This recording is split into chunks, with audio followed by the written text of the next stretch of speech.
अपने में कोई गुणा अभिमान आकर के ये श्रेष्ठता का भाव हो जाना, मानो परमार्थ में पोछा लग जाना है।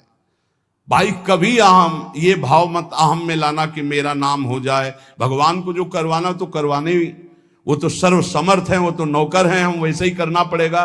पर चाह कभी मत करना। अगर चाह किया तो ये आखिरी खाई है, इसमें साधु को गिरा दिया जाता है। ये माया की बड़ी विचित्र मनोहर चाल है, बड़ा मीठा जहर है, जिसे हाथ में लेकर स्वयं खा लिया जाता है। ये मान प्रतिष्ठा यश कीर्ति ये जगत मंगल कराने वाले भगवान की हो, उन्हीं का यश गाए, अपनी कभी ना मानकर इसका जो भोग करेगा वो नष्ट हो जाएगा। मेरी यश कीर्ति इससे नष्ट हो जाएगा। सर्वभूत पर दया, दया तो करनी है, पर दया वो जिसमें भगवत विस्मरण ना होने पावे। दया को उल्टा याद, अगर हरि की याद भूल गई तो वो दया फंसा देगी पक्का।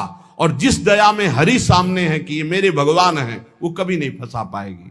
संत के लक्षण, जब वाणी खुले तो भगवत चर्चा, जब वाणी बंद तो भगवान नाम जप, और स्वयं साधु होते हुए साधु की सेवा एक प्रधान लक्षण है। हरि को भजन, साधु की सेवा, सर्वभूत पर दया, हिंसा लोभ दंभ छल त्यागे, विषम देखे माया। कभी किसी की हिंसा न करे, ये साधुता का लक्षण है। कभी जीव को, किसी जीव को कष्ट देना नहीं। मन से वचन से अगर आप थोड़ा भी किसी के प्रति रूखा भाव कर लें तो आप अंदर देखना, आपके भजन में फर्क पड़ जाएगा। ये अंदर के अनुभव की बातें करते हैं। अगर उसको तुमने डांटा है, सही माने में डांटा है और भगवत भाव करके डांटा है, तब तो आपका भजन चलेगा। और अगर भगवत भाव नहीं किया है और बिना किसी अपराध के आप डांट रहे हैं, तो आपका भजन बंद हो जाएगा पक्का। थोड़ा अपराध है, बहुत डांट दिया तो आपका भजन बंद हो जाए। ये भागवती क्षेत्र है। किसी को न वचन से, न शरीर से, न मन से पीड़ा ना पहुंचाए, किसी को भी नहीं। देखो, गुरु शिष्य एक व्यवहार का संबंध है, परमार्थ नहीं। आप ये मत समझना कि गुरु शिष्य परमार्थ का है। परमार्थ तो एक ही तत्व है, न गुरु है न शिष्य है। अगर शिष्य शिष्य, वो गुरु ही है। गुरु गुरु, वही भी शिष्य है, वही गुरु है, वही शिष्य, दो नहीं। द्वैत परमार्थ नहीं है। परमार्थ एक वस्तु है। परमार्थ में गुरु शिष्य नहीं, ये व्यवहार है। प्रणाम, नमस्कार, वंदन, ये सब व्यवहार के अंतर। परमार्थ में एक वासुदेव यहां जो विराजमान, वही यहां विराजमान है। उसी वासुदेव को देखकर वो स्वांग शिष्य का कर रहा है, तो आप स्वांग गुरु का कीजिए। बस स्वांग है, सत्य वस्तु एक ही है जो सर्वत्र विराजमान है। इसलिए किसी को भी वचन से, शरीर से या मन से पीड़ा ना पहुंचावे। लोभ, किसी भी तरह अर्थ का लोभ ना आने पावे। दंभ, कोई दिखावा, मान प्रतिष्ठा के लिए नाटकबाजी नहीं होना चाहिए। छल त्यागे, छल अंदर कुछ है बाहर कुछ है, ऐसा ना करे। साधुता का मार्ग निर्मल है। संत सरल चित जगत हित जान स्वभाव सने। संतों का स्वभाव ही होता है जगत मंगल करना, सरल चित्त, छल कपट रहित रहना। और विषम देखे माया। माया किसे कहते हैं? मैं मोर तय तोर, जहां तक इंद्रियां जा रहे, जहां तक भोग विलासता के लिए मन जा रहा, सो सब माया जानो भाई। अपने माया में ही जी रहे हैं, माया में ही रह रहे हैं, माया के ही शरीर में है। इसे भगवत समर्पित करके माया की वस्तुएं भगवत प्रसाद करके पाओ। माया की वस्तुएं भगवत समर्पित करके प्रसादी पहनो, बच जाओगे। अगर स्वयं भोक्ता बनोगे अमनिया के, तो फिर माया फंसा लेगी। अमनिया ठाकुर जी को प्रसादी आपकी, बच जाओगे। ये सिद्धांत है बचने का।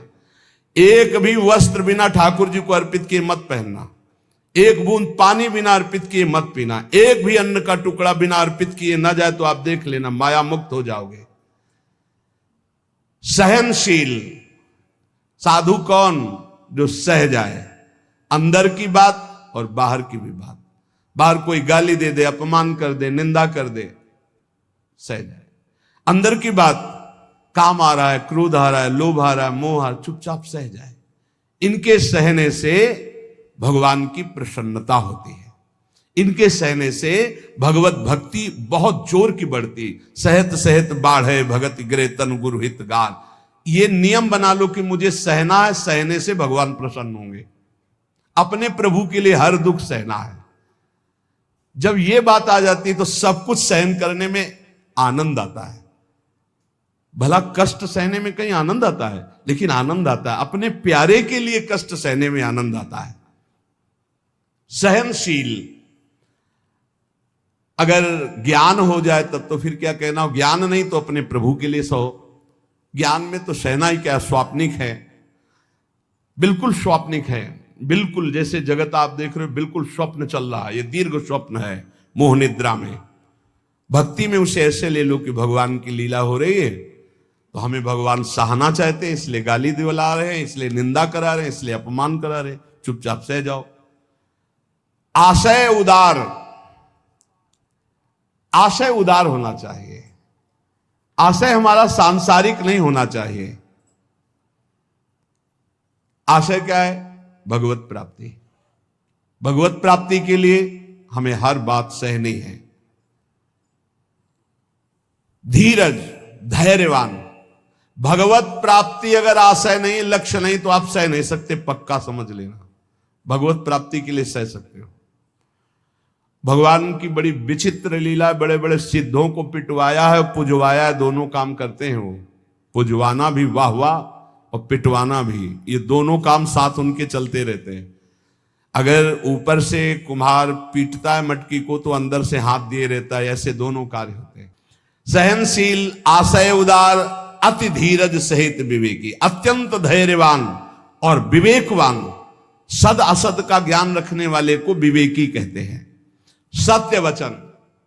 साधु के वचन सत्य होते हैं, इसलिए कभी असत्य न बोले। सत्य वचन सबको सुखदायक। जब बोले तो विचार करके बोले और ऐसे वचन बोले जिनमें दूसरों को सुख मिले। ये बचने का दरिद्रता। वचन में दरिद्रता क्या, कोई पैसा लगता है? बड़े मीठे वचन बोलो, बना के दूसरों को सुख पहुंचाने वाले हितकर सत्य वचन बोलो। और गहि अनन्य व्रते की, अपने इष्ट का अनन्य होगा, ये होता संत की पहचान। बोले इंद्रियजित, 5 ज्ञानेंद्रियां 5 कर्मेंद्रियां उसके बस में होंगी, पर अभिमान न जाके, इंद्रिय विजयी होने का अभिमान नहीं होगा। तो बोले करे जगत को पावन। ऐसा महात्मा सारे संसार को पावन करने वाला होता है। भगवत रसिक तासु की संगति, तीनों ताप न सावन। ऐसे संतों की संगति तीनों ताप, दैहिक दैविक भौतिक सब तापों का नाश करने वाला होता है। तो श्रीपाद कहते हैं कि वृंदावन में यदि ऐसे रसिकों का संग मिल गया तो आप ये जान पाओगे कि वृंदावन में जो कूकर शूकर जीव जंतु हैं सब भजनानंदी परमहंस हैं, महापुरुष हैं।